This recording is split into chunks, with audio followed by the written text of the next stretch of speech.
আমরা এখন যে মসজিদটি দেখতে পাচ্ছি এই মসজিদের নাম হচ্ছে মাই সাহেবা জামে মসজিদ, শেরপুর জেলার সবচেয়ে বড় মসজিদ। এটি শহরের কেন্দ্রস্থলে অর্থাৎ শেরপুর সরকারি কলেজের দক্ষিণ পূর্ব পাশে অবস্থিত। এই মসজিদটি আনুমানিক 250 বছর পূর্বে প্রতিষ্ঠিত হয়েছে বলে জানা যায়। মসজিদটির যে নির্মাণ শৈলী এটা অত্যন্ত সুন্দর। এর দুটি সুউচ্চ মিনার আছে এবং অসংখ্য ছোট ছোট গম্বুজ আছে এবং 3 তলা বিশিষ্ট এই মসজিদটিতে একসাথে প্রায় 10,000 মুসল্লি নামাজ পড়তে পারে। এই যে নামকরণের ইতিহাস, এটার একটি কিংবদন্তি রয়েছে। তিনানি জমিদার মুক্তাগাছার জমিদারকে দাওয়াত দেওয়ায় তিনানি জমিদারের কাছে বিশ্রামের নিরিবিলি জায়গা চান। খাজনা আদায়ের ঘরের সাথে থাকা ঘরটি দেওয়ার মনস্থির করেন তিনানি জমিদার। তাই হাতি দিয়ে ঘরটি ভাঙার নির্দেশ দেন। হাতি ঘরটির কাছে আসে, ঘরটি না ভেঙে বসে যায়। খবর পেয়ে তিনানি জমিদার ছুটে আসেন এবং ঘরের ভিতর দেখেন একজন মহিলা সৃষ্টিকর্তার উপাসনায় মগ্ন।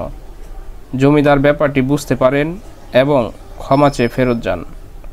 পরে এখানে মসজিদ নির্মাণ করেন এবং নাম দেন মাই সাহেবা মসজিদ। এই মসজিদের ভিতরে আমরা যদি দেখি,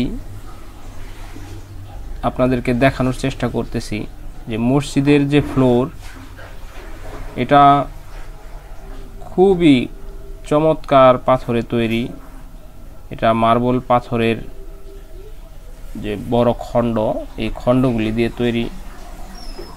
এটা কোনো টাইলস নয়। এর ভিতরে মধ্যে সম্মুখের দিকে যদি আমরা দেখি তাহলে একদম সাদামাটা। তো বাহিরের যে কারুকার্যগুলি অত্যন্ত সুন্দর এবং চমকপ্রদ। এটা যে কোনো মানুষের নজর কাড়বে এই মসজিদটিতে।